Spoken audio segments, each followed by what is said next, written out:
Good morning, Alex and friends. I'm Grace. Today is Wednesday, April 16th, 2025, and you're listening to Alex's News.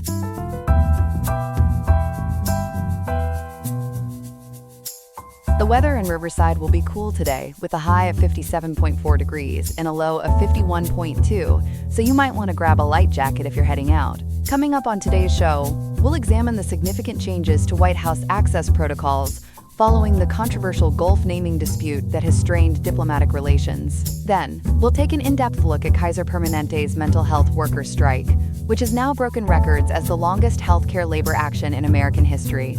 We'll explore the key issues behind this unprecedented walkout, its impact on patient care, and why negotiations have stalled for so long. Stay with us for these important stories and more on Alex's News.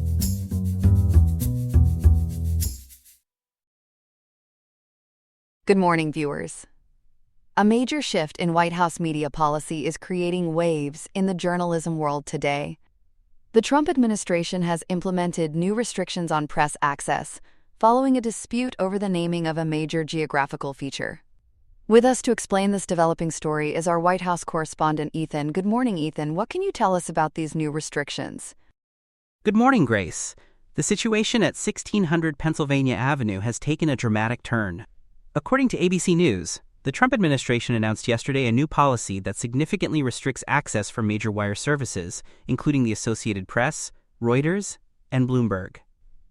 This comes after a federal court ruled that the White House likely violated the AP's First Amendment rights when it banned the news agency for refusing to adopt the administration's preferred term, quote, Gulf of America, end quote, instead of, quote, Gulf of Mexico, end quote. That sounds like quite the sea change in media relations. What specific restrictions are being implemented? Well, Grace, you could say the administration is really making waves with these changes.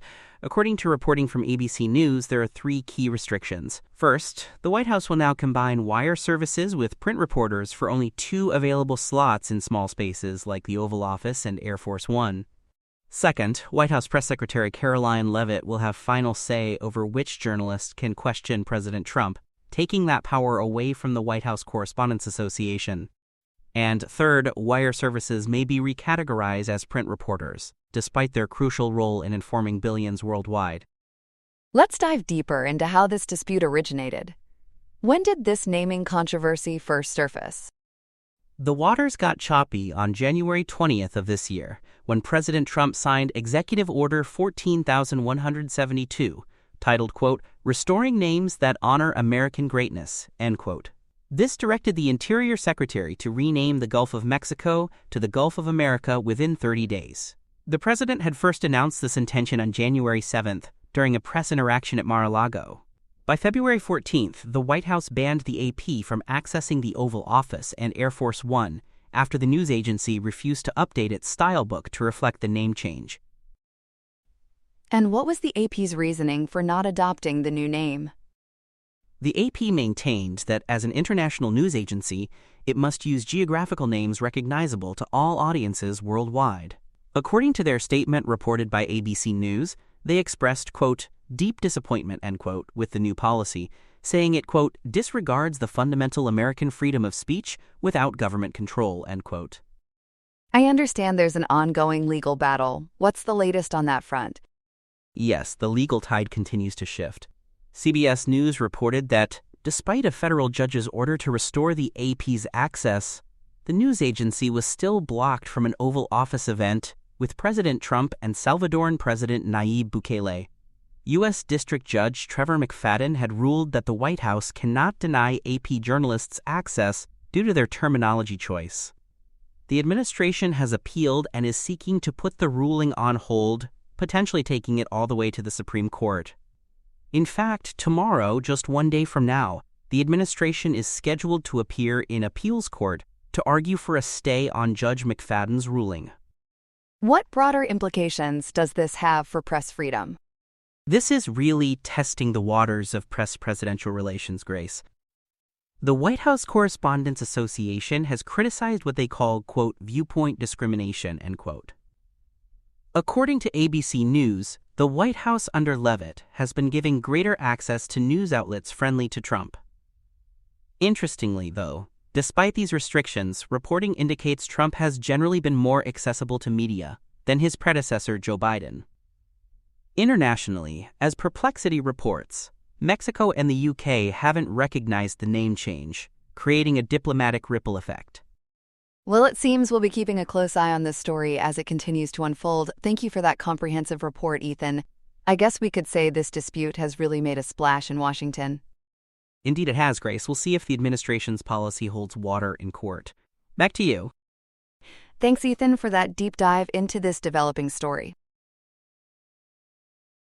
Good morning, viewers.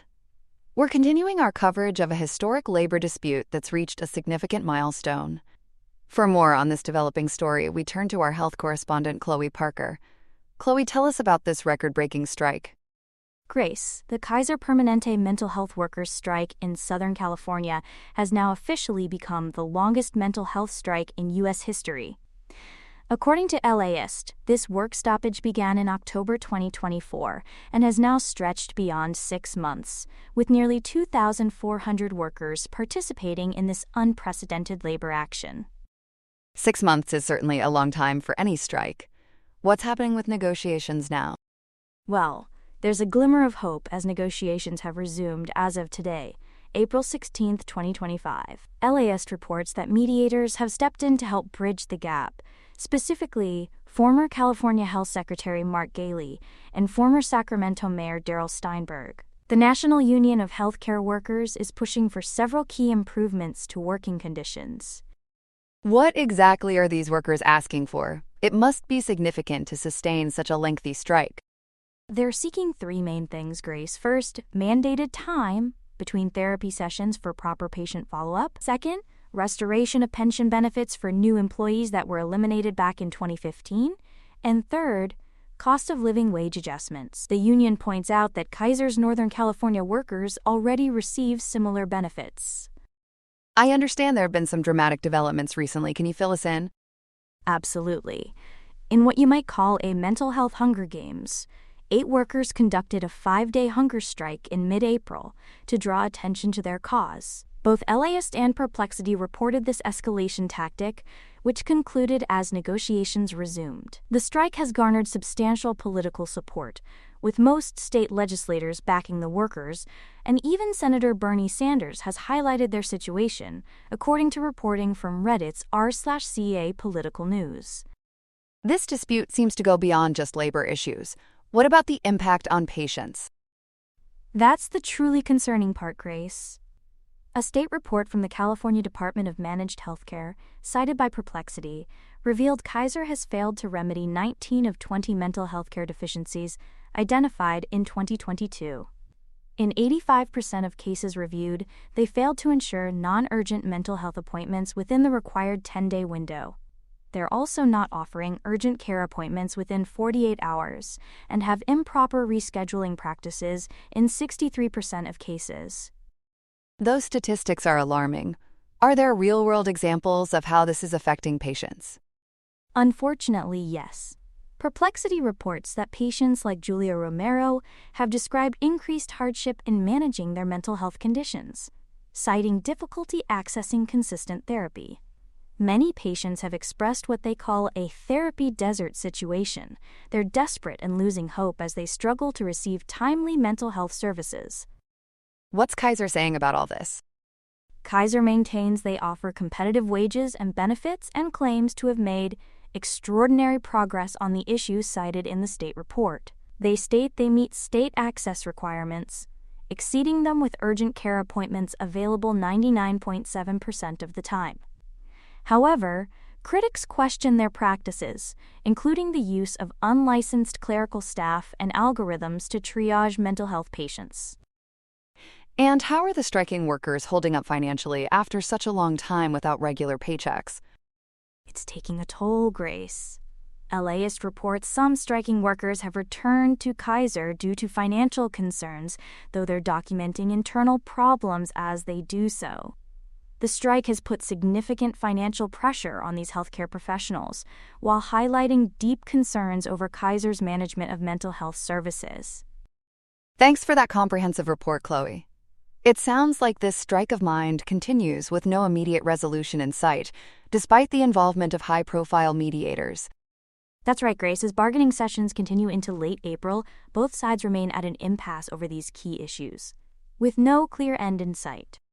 We appreciate your insights on this ongoing situation, Chloe. We'll continue to follow developments as they unfold.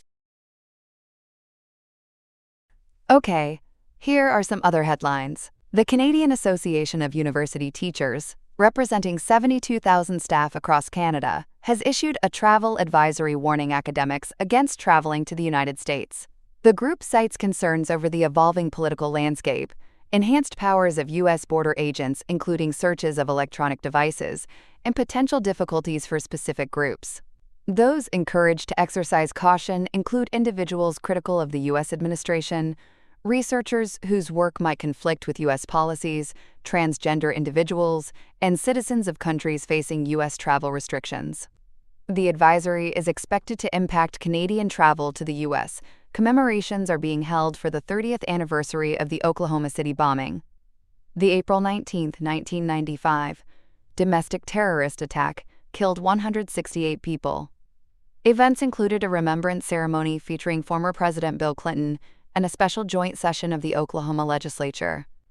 While the anniversary highlights the resilience known as the Oklahoma Standard, some survivors express concern that the lessons learned about domestic terrorism may not have been fully absorbed nationwide. U.S. Health and Human Services Secretary Robert F. Kennedy, Jr.